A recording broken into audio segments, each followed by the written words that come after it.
My girlfriend texted, "Pop quiz, do you trust me?" After weeks of suspicious behavior, I replied, "Completely." Then I hired a PI while she thought she was testing me. The photos I sent her parents from her business trip revealed. I, 31 male, have been dating my girlfriend, 28, for 2 years. We don't live together, but we're pretty serious. At least I thought we were. About 6 weeks ago, things started feeling off. Small things at first. She'd get texts and angle her phone away from me. Started password protecting everything when she used to not care. Would leave the room to take certain calls. Classic sketchy behavior, right? But here's the thing. She'd always have an explanation. The texts were from her crazy coworker, who was going through drama. The calls were her mom, who doesn't like talking when others are around. The new passwords? Privacy is important in relationships, babe. Every time I'd get that gut feeling something was wrong, she'd flip it. Make me feel like I was the problem for not trusting her, like I was being controlling or insecure. 3 weeks ago, it escalated. She started having more work dinners and client meetings. She works in pharmaceutical sales, so the client thing is legit, but suddenly she was having them 3-4 times a week. Always dressed up, always came home late smelling like expensive cologne that definitely wasn't mine. I tried bringing it up casually. "Wow, lots of client dinners lately." She got defensive immediately. "Are you serious right now? This is my career, my job. You're really gonna make me feel guilty for working hard?" "I'm not. I'm just what? Accusing me of something? God, I can't believe you don't trust me." That word, trust. She kept weaponizing it against me. 2 weeks ago was when it got really weird. She told me she had a business trip coming up. 3 days to meet with some major clients and attend a pharmaceutical conference. Totally normal for her job. Except when I asked where, she was vague. "Oh, you know, one of those convention centers. Hotel conference situation. Boring stuff." When I asked which hotel so I could send her flowers, trying to be supportive, not suspicious, she said she'd text me the details later. Never did. Then came last Tuesday. The text that made me absolutely certain something was up. It was 2 p.m. I was at work. My phone buzzed. Her pop quiz. "Do you trust me?" Me random question, lol. "What's up?" Her just answer. "Yes or no, do you trust me completely?" I stared at that text for a solid minute, because here's what I knew. Innocent people don't randomly text their partners asking if they're trusted. Guilty people trying to gauge suspicion do. This was a test, but not the kind she thought. Completely. Why? Her? Just making sure. "Sometimes I feel like you doubt me when I talk about work stuff. Wanted to hear you say it." "Never doubt you. You're amazing at your job." "Love you, babe." Business trip this weekend, BW. Leaving Friday morning, back Sunday night, and there it was. The setup.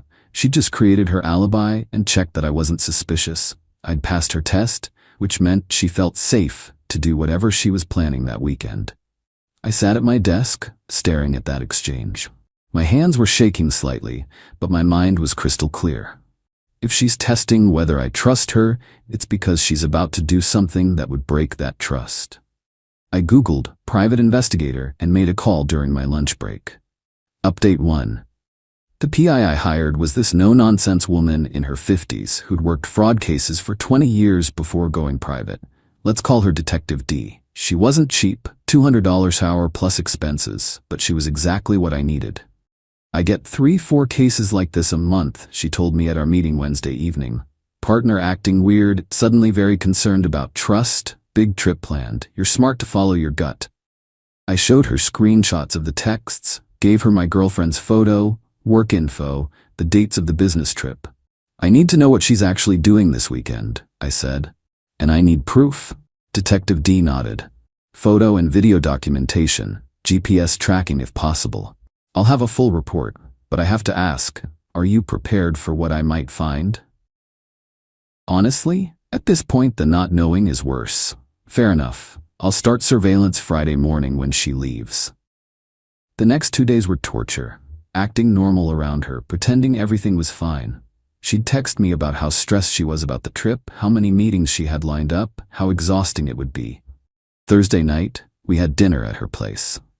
She was doing that thing cheaters do where they're extra affectionate before they cheat, like building up credit or something. Kept telling me she loved me, how great I was, how lucky she felt. I smiled and played along. Kissed her goodbye at the door. Have a great trip. Kill it with those clients.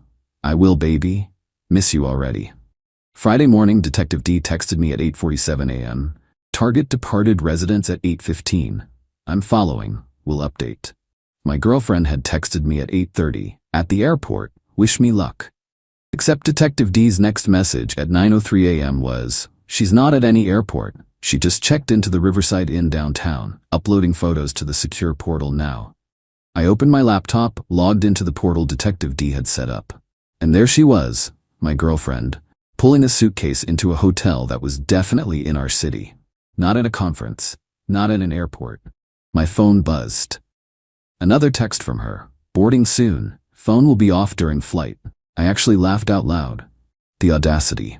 Detective D kept sending updates throughout the day. 11:23 a.m. Target left hotel in cocktail dress. Following to upscale restaurant.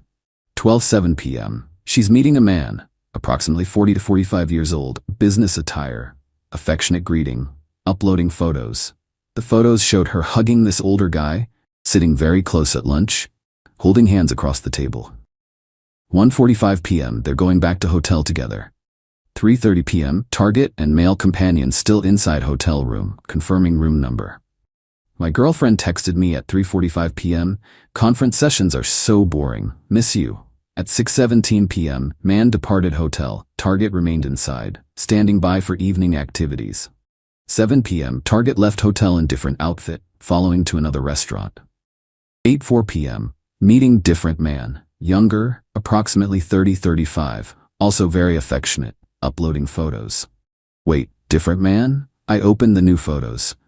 Sure enough, my girlfriend was having dinner with a completely different guy. Same intimate body language, same hand-holding. She was literally running the same playbook with two different men in one day. My girlfriend texted at 8:30 p.m. Networking dinner with boring pharma people. Call you when I'm back at hotel? Sure, babe, have fun. She never called. Detective D's update at 10:45 p.m. Target and second male companion entered hotel together. Separate room from this afternoon's companion. They're both staying at the same hotel. I have room numbers. Saturday was a repeat performance. Different outfits, same two men, same routine. Breakfast with guy 1, afternoon activity with guy 2, dinner with guy 1 again. My girlfriend was working some kind of rotation system. Sunday morning, Detective D sent her full report. It was devastating and darkly impressive. Guy 1, the older one, had paid for all meals, handed her shopping bags, paid for the hotel room. She called him baby multiple times. Detective D had gotten video with audio from the restaurant. Guy 2, younger one, also paid for everything. Gave her what looked like jewelry at dinner, paid for his own hotel room at the same hotel. My girlfriend had texted both of them using the same terms of endearment she used with me. Had kissed both of them. Had spent private time in hotel rooms with both of them. She'd literally scheduled her business trip to juggle 2 other relationships in the same city where I lived. Detective D's conclusion: your girlfriend is maintaining at least 3 relationships simultaneously, likely for financial benefit. Both other men appear unaware of each other, and presumably of you. This is a pattern behavior, not a one-time incident. Recommend immediate confrontation with documentation. My girlfriend texted Sunday at 5 p.m. Flight landing soon. Can't wait to see you. She was still at the hotel. I had the GPS data proving it. I didn't respond to that text. Instead, I did something I'd been planning since Saturday. I opened my contacts and found her parents' number. Her dad is this super traditional religious guy. Her mom is a sweet woman who thinks her daughter is an angel. They'd had dinner with me a month ago and told me how happy they were she'd finally found a good man who treats her right. I composed an email, subject line, about your daughter's business trip. Body: I'm sorry to send this, but you need to know what she's really been doing this weekend. I hired a private investigator after suspicious behavior. These photos are from Friday, Saturday, and Sunday. She told me she was at a pharmaceutical conference. As you can see, that was a lie. I attached 12 photos, her with guy number 1, her with guy number 2, timestamps visible, kissing both, holding hands with both, entering hotel rooms with both. I attached the full PI report as a PDF. I hovered over the send button for maybe 10 seconds, then I sent it. My phone rang almost immediately. Her dad. Is this real? Yes, sir. Every photo is time-stamped and verified. I hired a licensed private investigator. The full report is attached. Silence. Then I heard him say something away from the phone. Her mom's voice in the background, rising in pitch, then crying. We're gonna handle this, he said, his voice shaking with rage. Thank you for telling us. I'm so sorry. He hung up. My girlfriend texted at 6:30 p.m. Home, coming over. I didn't respond. She called at 7 p.m. I didn't answer. She called again at 7:15 p.m. Then 7:30 p.m. At 7:45 p.m. she texted, Babe, what's wrong? Why aren't you answering? At 8 p.m., did I do something? At 8:30 p.m., starting to worry, please just tell me what's going on. At 9 p.m., her dad must have called her, because my phone exploded. 23 calls in 15 minutes. What did you do? Why would you send that to my parents? You had me followed? This is insane. Call me right now. I blocked her number. Then I went to bed, slept like a baby for the first time in 6 weeks. Update 2 Monday was chaos. I woke up to 68 missed calls from unknown numbers. She'd been calling from different phones all night. My email had 3 messages from her. 1 begging me to talk to her. 1 accusing me of violating her privacy and threatening legal action. 1 claiming the PI photos were taken out of context and she could explain everything. I deleted all 3 without responding. But here's what I didn't expect. Her best friend showed up at my apartment at 7:30 a.m. I opened the door in my pajamas, coffee in hand. We need to talk, she said, pushing past me into my apartment. Good morning to you too. Do you have any idea what you've done? Her parents kicked her out. She's staying on my couch. She's a mess. I took a sip of coffee. She's a mess? She was literally dating 3 men at once and lying to all of us. She wasn't dating them. God, you don't understand anything. Then explain it. Explain how kissing 2 different men and spending nights in their hotel rooms while texting me about being at a conference isn't cheating. Her best friend's face went red. Those men were helping her. Helping her what? With money, for her business idea. She's been talking to investors. I actually laughed. Investors who she kisses and sleeps with? That's called escorting, not networking. You're disgusting. She loved you. It was complicated. Pop quiz, I said, echoing my girlfriend's text. Do I look like I care? Her parents won't speak to her. Her dad called her a disgrace. Her mom is crying nonstop. You destroyed her family.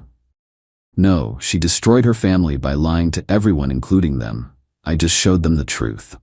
You could have talked to her first, confronted her privately. But you went nuclear and sent everything to her parents? That's cruel. She texted me asking if I trusted her while planning to cheat on me with 2 other guys. She lied about a business trip. She manipulated me every time I questioned anything. So yeah, I sent proof to her parents. They deserve to know who their daughter really is. She needs those men. One of them was going to invest $50 in her business. What business? She hesitated. Her wellness coaching thing. She doesn't have a wellness coaching business. She works in pharmaceutical sales. She was going to start one. That's why she needed the money. So she was scamming these guys too. Got it. Her best friend stood there, opening and closing her mouth like a fish. She wants her stuff back, she finally said. From here. What stuff? Her toothbrush, her extra clothes, her... Already boxed up, it's by the door. I pointed to a small box I'd packed Sunday night. A toothbrush, 1 hoodie, some makeup she'd left behind. That's it. That's all? We didn't live together. That's all she left here. She grabbed the box. You're a cold person, you know that? I'm a person who hired a professional to confirm what my gut already knew. If that makes me cold, I'm fine with it. She slammed the door on her way out. At work, I got an email from my girlfriend's personal email account. I know you're angry. I know I messed up, but sending those photos to my parents was beyond cruel. They're not speaking to me. My dad called me a whore. My mom won't stop crying. My whole family knows now because my aunt saw my mom crying and got the story. I'm humiliated. I've lost everything. And for what? Because I was trying to secure funding for my future? Those men meant nothing to me. You were the one I actually loved, but you couldn't even give me a chance to explain. You just destroyed my entire life. I hope you're happy. I wrote back 1 line. Pop quiz. Do you trust me when I say I don't care? Completely. Then I blocked that email too. By Tuesday, the situation had evolved in ways I didn't anticipate. My girlfriend's mom called me from a blocked number. I answered because I figured it might be work-related. "Sweetheart?" Her mom's voice shaky and tear-strained. "Yes, ma'am? I wanted to apologize. For my daughter, I raised her better than this.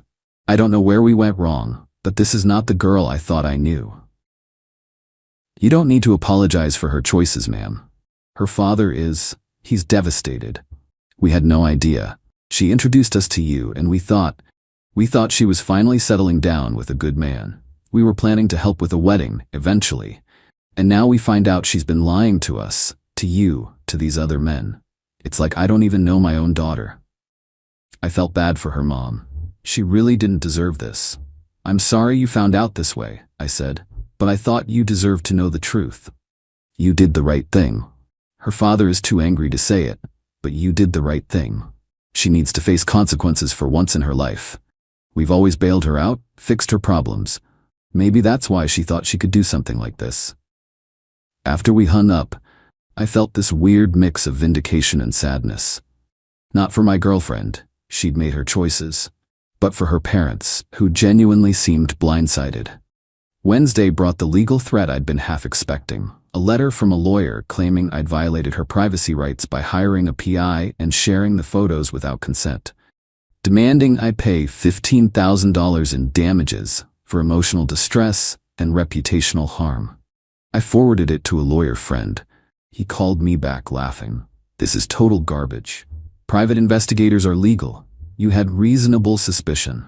The photos were taken in public places and hotel lobbies. You shared them with her parents, not social media. She has no case. This is just intimidation." Should I respond? Nope. Let her waste money on a lawyer who's feeding her false hope. If she actually files anything, which she won't, we'll destroy it in court. You have documentation that she lied about her whereabouts. That's fraud in a relationship context. Thursday, I got a text from guy number 1, the older investor type. Somehow my girlfriend had given him my number. "I don't appreciate you destroying my relationship. She told me you two had broken up months ago. She said you were stalking her and trying to sabotage her business ventures. I've already invested money in her future. If you contact her or me again, I'll be calling the police." I screenshot the message and sent it to Detective D. She called me immediately. "Want me to inform him he's one of 3? Please." An hour later, I got another text from guy number 1. "Holy crap, I'm so sorry. She told me. I had no idea. Can you send me that PI report? I need to see what else she's been lying about." I sent him the relevant portions. He called me. "I gave her $30,000, he said, his voice hollow. "She said it was for a wellness coaching certification program and startup costs. She showed me a business plan and everything. There is no wellness coaching business.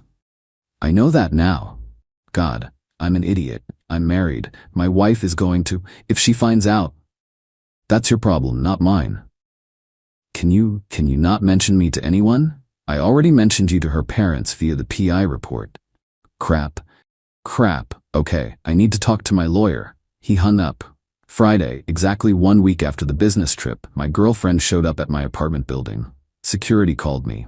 "Sir, there's a woman here demanding to see you. She's pretty upset. Want me to send her away?" "Yes, please." But she must have slipped past security somehow, because 10 minutes later she was pounding on my door. "I know you're in there. Please, we need to talk." I called security. "She bypassed you. She's at my door." "On our way." I didn't open the door, just spoke through it. "You need to leave." "No, not until you hear me out. I can explain everything." "Already heard your explanations. To your best friend, to your parents, to guy number 1, different story every time. Those men didn't mean anything." "Then why did you kiss them?" "Because they expected it, for the money." "So you were escorting?" "No, it was investment. It was business." Business doesn't involve lying to your boyfriend about conference trips while you hook up with sugar daddies. They're not sugar daddies. You're twisting everything. Security arrived. I heard them talking to her.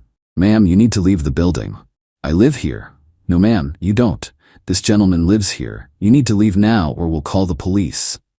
"Fine, but this isn't over." I heard her footsteps retreating. Waited 20 minutes before leaving my apartment for work. Update 3. Final. It's been 3 weeks since I sent those photos to her parents. Time for the final update because this situation has finally reached its conclusion. Week 2 after the confrontation, things got desperate on her end. She'd apparently exhausted every sympathy play with her friends. Most of them had either heard the full story or seen her increasingly unhinged social media posts about betrayal and privacy violations. Her best friend, the one who showed up at my apartment, actually called me to apologize. I didn't know the full extent of what she was doing, she admitted. She told me she was just having dinner meetings with potential investors. I didn't know about the relationship parts, or that there were multiple men, or that she'd lied to you about a business trip. I'm really sorry I came at you like that. Appreciate that. She's been lying to me too, about a lot of things. I'm done being her excuse. Her family situation deteriorated further. Her parents had apparently started going through her finances after everything came out. They discovered she'd been receiving gifts and loans from various men for over a year, long before she met me. This wasn't a recent thing. This was her pattern. Her dad found Venmo records, Cash App transfers, even old-fashioned checks, thousands and thousands of dollars from men she'd met on dating apps, at work events, through friends. She'd been running this operation like a side hustle. Her mom called me one more time, just to update me. We found out she owes money to 3 different credit cards we didn't know existed. She's been living way beyond her means for years. The pharmaceutical sales job doesn't pay as much as she told us it did. We think most of her income was coming from these arrangements. I'm sorry you're dealing with this. Her father wants her to move out of state, live with his sister for a while, get away from this situation. We can't have her here anymore. Guy 1, the older investor, ended up filing a civil suit against her for fraud. Turns out the business plan she showed him was plagiarized from an actual wellness coaching website. She just swapped in her name and fabricated financial projections. His lawyer sent me a subpoena for the PI report. I complied.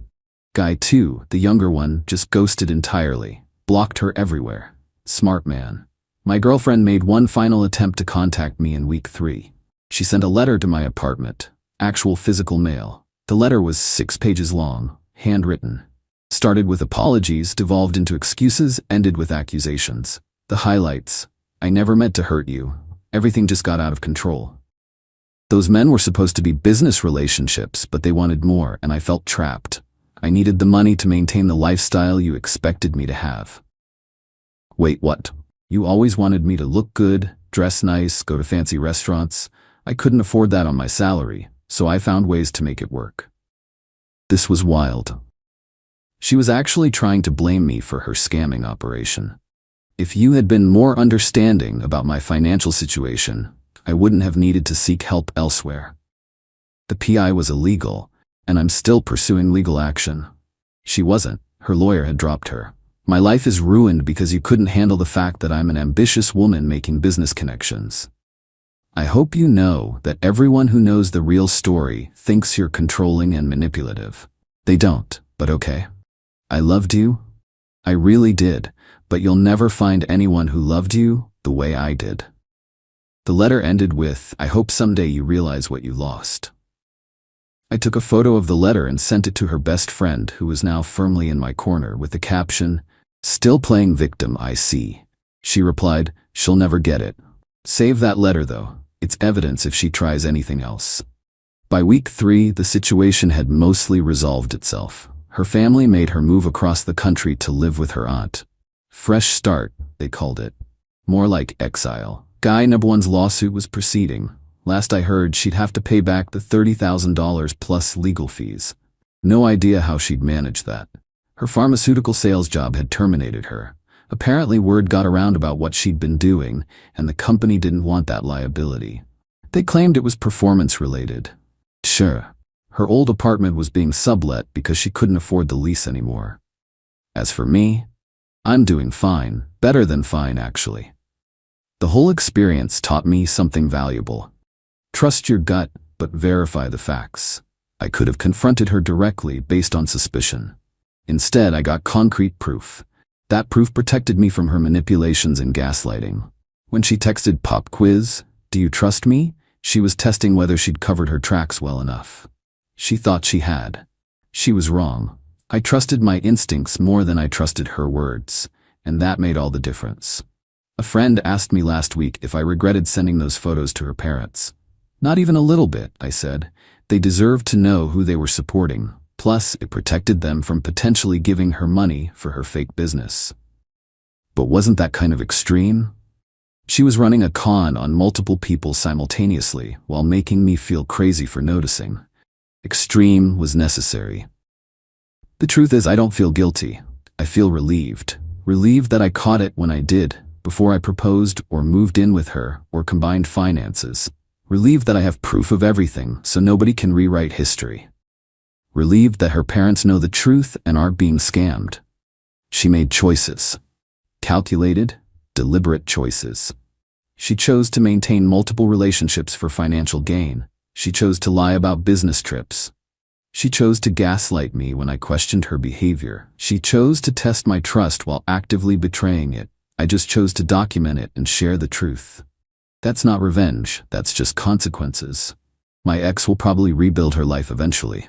People like her usually do. They find new marks, new cities, new stories to tell. But at least the people in her orbit now know what she's capable of. As for trust, I'll be more careful with it going forward. Not cynical, just realistic. Trust is earned through consistent behavior, not demanded through manipulation. And if someone ever texts me again asking, "Do you trust me?" while they're acting shady, I'll trust my gut more than their words. Every single time.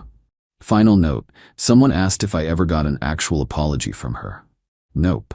Just excuses, justifications, and blame shifting. That told me everything I needed to know. She didn't text me happy birthday last week. First time in 2 years she's missed it. Best gift she could have given me.